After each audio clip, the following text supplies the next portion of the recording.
Baik, yang pertama adalah latar belakang. Jadi, kenapa kami memilih Crunchmate sendiri?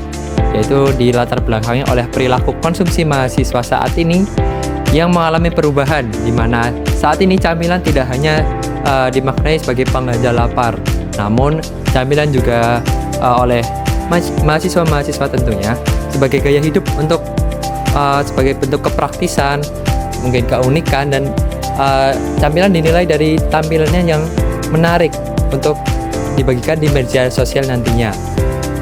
Nah, tren ini diperkuat lagi oleh peningkatan konsumsi snack praktis dan minuman kemasan di kalangan mahasiswa yang meningkat menurut Wahyudi dalam penelitiannya di tahun 2024. Nah, oleh semua hal tersebut adalah produk kami, Crunchmate, di mana produk kami menggabungkan di mana keripik yang emang sejatinya camilan yang sangat digemari oleh mahasiswa, namun kita melakukan inovasi dengan menggabungkan keripik tersebut dengan berbagai sayuran dan sausan pilihan saus yang sangat banyak dan interaktif guna mengincar masalah dari mahasiswa sendiri, di mana mereka yang ingin praktis dan juga ingin tampilan yang menarik, dan hadirlah produk kami yang bernama Crunchmate.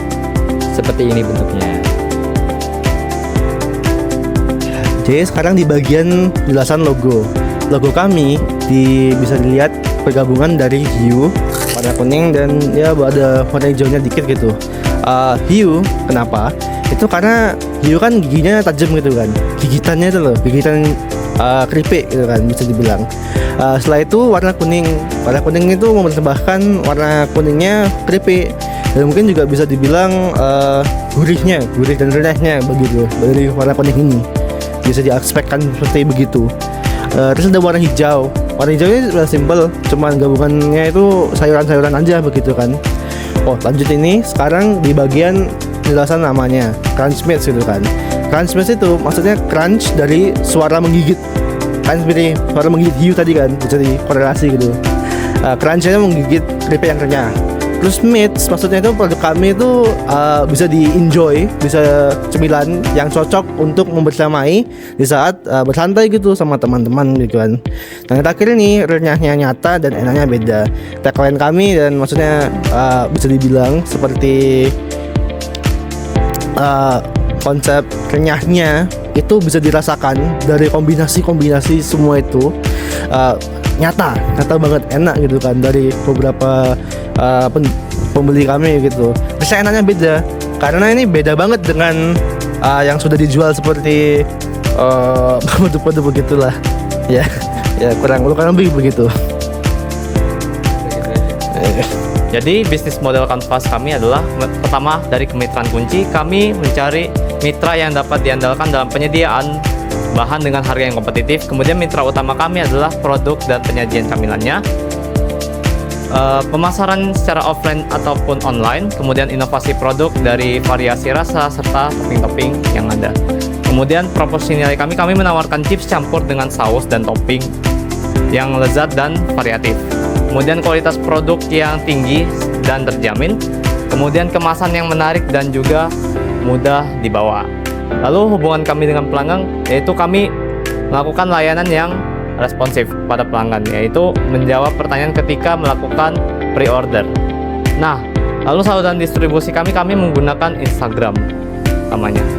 Kemudian segmentasi pelanggan kami mencari remaja dan dewasa untuk ini, dan juga orang-orang yang mencari cemilan yang mudah dibawa dan dikonsumsi. Kemudian juga penggemar makanan dengan rasa yang unik dan variatif.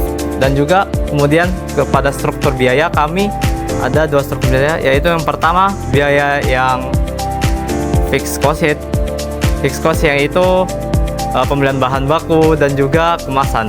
Kemudian ada variable cost, yaitu biaya tenaga kerja dan listrik dan juga air dan serta gas. Kemudian aluran pendapatan kami utamanya dari penjualan langsung, dan kemudian juga ada pada premium price pada topping-topping atau add-ons yang kami tawarkan.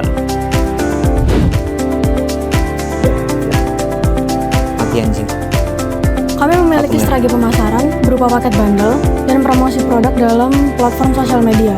Untuk paket bundle sendiri, kami menawarkan promo untuk opsi add-on berupa courting atau diskon sebesar Rp1.000 jika menambah 2 add-on topping yang kami tawarkan.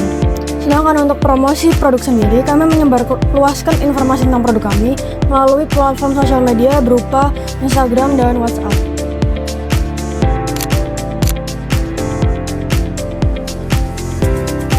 Kami berhasil menjual total 55 produk dengan rincian 5 produk di minggu pertama, 9 produk di minggu kedua, 3 produk di minggu ketiga, 6 produk di minggu keempat, 8 produk di minggu kelima, 7 produk di minggu keenam, 8 produk di minggu ke-7, dan 9 produk di minggu ke-8. Dari total produk yang kami produksi, kami mengeluarkan modal penjualan sebanyak Rp653.855 dan mendapat penghasilan sebanyak Rp822.000. Hal ini sesuai dengan keinginan laba kami 20% dari total modal, dan kami mendapat profit sebanyak Rp168.145. Refleksi pembelajaran. Selama menjalankan proyek usaha Crunchmatch, kami belajar usaha langsung bagaimana sebuah bisnis kecil dibangun dan dijalankan mulai dari tahap ide hingga penjualan. Proses ini dimulai dari mencari dan memilah ide, melakukan uji resep, menghitung biaya, menentukan harga jual, hingga benar-benar menawarkan produk kepada pembeli. Kami menyadari bahwa tidak semua ide yang terdengar unik secara otomatis akan laku di pasaran. Melalui interaksi akan di-feedback langsung dan pembeli kami mendapatkan banyak masukan terkait rasa, porsi, kombinasi keripik dan sayur, serta cara penyajian. Hal ini membantu kami memahami pentingnya validasi pasar sebelum sebuah produk dikembangkan lebih lanjut. Dari sisi keuangan, proyek ini melatih kami menerapkan manajemen keuangan sederhana, mulai dari menghitung harga produk, HPP, menentukan margin keuntungan sekitar 20%, hingga melihat hubungan antara biaya harga jual dan laba yang diperoleh. Kami belajar bahwa keputusan kecil terkait harga pengeluaran dapat berdampak nyata pada profit yang dihasilkan. Proyek ini juga memperkuat kemampuan kerja tim dan komunikasi, pembagian peran dalam tim, produksi, keuangan, desain, pemasaran, logistik, membuat kami belajar untuk saling mengandalkan, mengkoordinasi jadwal, dan menyelesaikan perbedaan pendapat secara dewasa. Dinamika di lapangan seperti kelelahan, jadwal yang bentrok, atau menurunnya semangat promosi terasa langsung dampaknya terhadap penjualan. Secara keseluruhan, pengalaman ini membantu kami melihat bahwa kewirausahaan bukan hanya soal mencari keuntungan, tetapi juga tentang melatih pola pikir adaptif, berani mencoba, siap menerima kritik, dan terus memperbaiki diri berdasarkan data serta pengalaman nyata di lapangan. Strategi keberlanjutan usaha agar Crunchmatch tidak berhenti hanya sebagai proyek UAS, kami merumuskan beberapa langkah berkelanjutan yang sederhana namun realistis. Pertama, dalam skala hal kecil, kami berencana untuk tetap melanjutkan penjualan melalui kegiatan kampus dan sistem pre-order online. Penjualan dapat dilakukan pada event tertentu, bazar, atau kegiatan organisasi dengan pemesanan yang difokuskan melalui WhatsApp dan Instagram.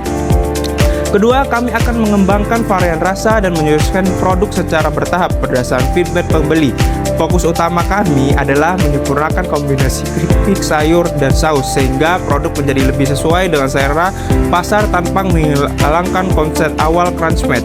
Ketiga, kami melihat pentingnya membangun identitas brand yang lebih jelas. Oleh karena itu, kami berencana untuk membuat akun media sosial khusus Crunchmatch dan secara konsisten menggunakan desain logo serta elemen visual yang sudah disusun. Dengan cara ini, keberadaan Crunchmatch sebagai sebuah brand dapat lebih mudah dikenali dan berpotensi dikembangkan lebih lanjut di masa depan.